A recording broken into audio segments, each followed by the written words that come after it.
Elias lived his life like a man walking through a long corridor of infinite doors, terrified that if he closed even one, he would lose the very essence of his freedom. To him, commitment was not a foundation to build upon, it was a cage that restricted his view. He was a collector of possibilities, a curator of what-ifs, always convinced that the next room held a more vibrant and exciting version of his own reflection. In the secret theater of his mind, he was not a liar or a betrayer.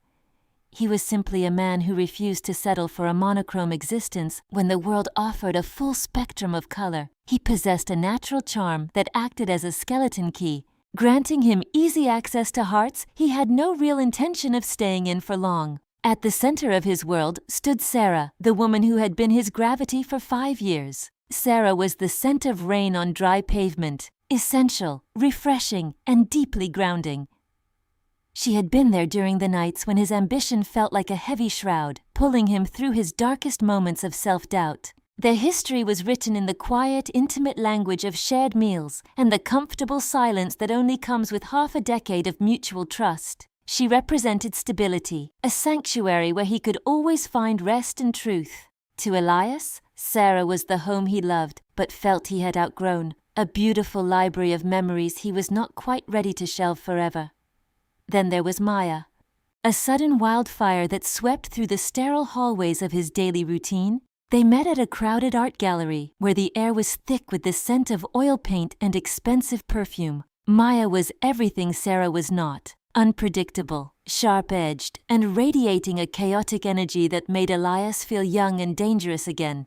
She was an artist who saw the world as a canvas of fleeting moments, and in her presence, Elias felt like a new man, one without a heavy past or obligations. If Sarah was a sanctuary, Maya was a storm, and Elias was addicted to the lightning. He loved how she looked at him, as if he were the most captivating thing in the room, unaware that the danger was entirely of his own making. The deception did not start with a grand plan. It began with small, poisonous justifications. Elias convinced himself he was not cheating, but rather auditioning his future. In his warped logic, by keeping both women in the dark, he was protecting them from a choice he was not yet ready to make. He wanted the safety of Sarah's devotion and the thrill of Maya's mystery. He viewed his life as a delicate balance of two halves that finally made him whole. Oblivious to the fact that he was tearing two separate lives apart just to satisfy his own ego. Maintaining this double life became a logistical masterpiece. He operated with the precision of a ghost, using separate social media accounts and distinct ringtones for each woman. There were the late-night work calls that were actually whispered secrets to Maya while Sarah slept in the next room. There were business trips that were really stolen weekends in boutique hotels across the city. Every notification on his phone was a potential landmine, and every question about his day felt like a legal interrogation. He lived in a state of high alert, his pulse quickening every time Sarah touched his blazer, or Maya asked to see a photo on his phone. Deep down, a growing anxiety began to fester. Elias felt like the hero of two different stories, but in the silence of the night, he knew he was the villain of his own heart. He believed his indecision was a form of kindness, a way to keep everyone happy, when in reality, it was the ultimate expression of his own vanity. He was so afraid of losing a part of himself that he was willing to sacrifice the dignity of the women he claimed to love. But the walls were starting to crack. One evening, Sarah discovered a crumpled receipt in the pocket of his blazer, a jewelry piece she never received. Meanwhile, Maya noticed Elias was strangely distant every weekend, his excuses growing thinner. Suspicion was becoming a steady flame. Unaware of the shifting tides, Elias began planning a grand weekend for both, convinced he could keep the plates spinning. Before we continue, subscribe to the channel and tell us in the comments where you are watching from. He felt invincible, a master of a game that was already approaching its end. The weight of two worlds began to press down on Elias with a crushing, invisible force. His mind, once a sharp instrument of calculation, was now a fractured mirror, reflecting distorted versions of a truth he could no longer keep straight. The mental fatigue was absolute. He found himself hesitating mid-sentence, his heart hammering as he desperately tried to recall if it was Sarah or Maya who liked the specific vintage of wine he was about to order. The lies were no longer sleek shields. They had become a tangled thicket of thorns that snagged at him with every breath. He was living in a state of constant cognitive dissonance, playing the devoted partner in one room and the carefree bachelor in another, until his very identity began to dissolve into a grey fog of exhaustion and secret guilt. The first true crack in his facade appeared during a humid Tuesday evening at a high-end restaurant on the edge of the city. He was there with Maya, basking in the golden glow of the candlelight and her infectious laughter, feeling for a fleeting moment like he had successfully managed the impossible. But the illusion shattered when he saw Sarah's best friend walk through the heavy oak doors. Time seemed to slow into a sickening crawl. The blood drained from his face, leaving him cold despite the summer heat. He didn't think. He reacted with the frantic, clumsy energy of a cornered animal. He invented a sudden, violent migraine, ushering a confused Maya toward the side exit before she could even process the sudden change in his demeanor. The ride home was a blur of frantic excuses, followed by an hour of carefully curated text messages to Sarah, weaving a story about being stuck in a late meeting that never existed. He was safe for now, but the near miss left a permanent cold tremor in his hands. The emotional toll was becoming impossible to ignore. Though he was physically present, Elias had become a ghost in both relationships. When he sat on the sofa with Sarah, his mind was miles away, calculating his next move with Maya. When he was with Maya, he was haunted by the quiet, steady warmth he had left behind at home. The quality of his affection turned brittle and hollow. Sarah felt the void growing between them, a cold distance that no amount of shared history could bridge. She watched him stare at his phone with a hollow intensity, his eyes darting toward the screen like it was a ticking bomb. Maya, too, sensed the shift. The man who had been a wildfire was now a flickering candle, distracted and prone to long, heavy silences. They both began to feel the chilling sensation of loving someone who wasn't entirely there.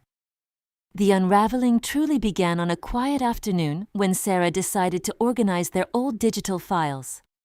She logged into a cloud drive they hadn't used in months, looking for old vacation photos. Instead, she found a recent, unsorted folder. Inside was a single, high-definition photograph of Elias and Maya in a park, their foreheads pressed together, wearing expressions of such raw joy that it felt like a physical blow to her chest. Sarah didn't cry out. Instead, a cold, sharp clarity settled over her. She began to investigate, not with the heat of a jealous lover, but with the surgical precision of a woman who had been betrayed at the molecular level. Simultaneously, Maya's world was tilting on its axis. A random notification appeared on her social media feed, a memories post from an acquaintance who had tagged Elias in a dinner photo from 3 years ago. In the image, Elias sat next to Sarah, his arm draped comfortably around her shoulders at a family gathering. The timeline was a jagged glass shard. Elias had told Maya he had been single for years.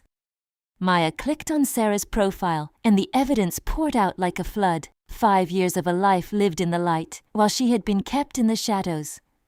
The collision was inevitable. Driven by a shared sense of violation, the two women found a way to bridge the gap between their worlds. They met in a quiet cafe, two strangers bound by the same man's cowardice. As they spoke, the anger transformed into something more powerful, a cold, unwavering solidarity. They realized they weren't rivals. They were victims of a man who loved his own ego more than either of them. Unaware of the storm, Elias felt a surge of misguided confidence. He decided to fix things with Sarah to secure his foundation. He prepared a lavish dinner, setting the table with their best china and lighting dozens of candles. He felt like the architect of a grand reconciliation.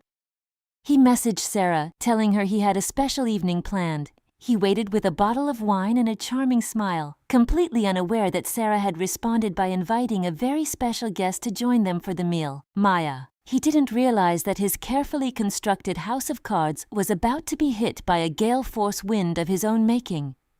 The silence of the apartment felt heavy with anticipation, though he mistook it for the peace of a man who had gotten away with everything. Elias walked into the restaurant with a swagger he didn't truly feel, yet his mask of confidence remained intact. He spotted Sarah immediately, seated at their favorite corner table. He approached with a rehearsed apology and a bouquet of lilies, ready to weave another beautiful lies. But as he reached for the back of his chair, the air in the room seemed to vanish. Maya stepped out, her eyes cold and sharp as flint. She pulled out the chair beside Sarah and sat down. The silence that followed was more deafening than any shout. Elias felt the blood drain from his extremities, leaving him light-headed and hollow. He looked from Sarah's resolute face to Maya's expression of frozen disdain. Sarah placed her phone down, displaying the cloud drive photos, while Maya laid out a printed timeline of social media tags and family dinners. There was no room for excuses, no crack in the logic of their shared grief. They presented the evidence of his double life with a clinical detachment that cut deeper than any rage could. They forced him to look at the wreckage of his indecision, the 5 years of Sarah's loyalty discarded, and the vibrant hope of Maya's new love extinguished. Elias stammered, his voice a pathetic rasp as he tried to claim he loved them both too much to let go. He spoke of his impossible choice, but Sarah told him that he never loved either of them. He loved the reflection of himself in their eyes. He loved the safety Sarah provided and the thrill Maya sparked. But he had never truly seen them as people with hearts that could break. He had treated them like accessories to his own ego, mirrors meant to flatter his vanity. Sarah and Maya stood up in unison. They didn't look at him again. They simply walked toward the exit together.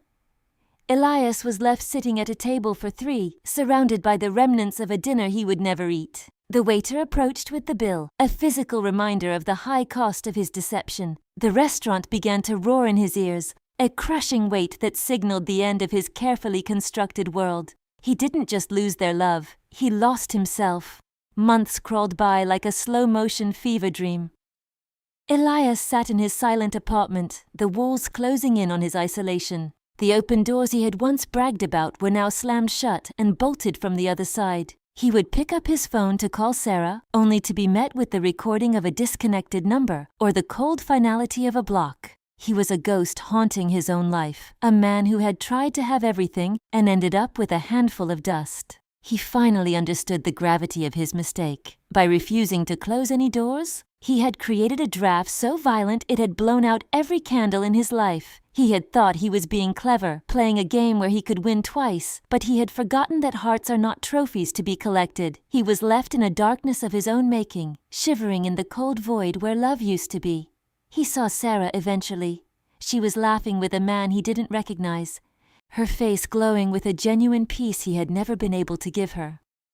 Later, he spotted Maya at a gallery opening, her wildfire spirit redirected into a life that had no room for him. They were both moving forward, their lives rich and vibrant, while Elias remained a shadow. He was the man who thought he could own the world by refusing to choose a single path, only to realize that a man who stands in the middle of the road eventually gets hit by the traffic of his own consequences. He was nothing but a memory they had both decided to forget, a ghost in a city that no longer knew his name.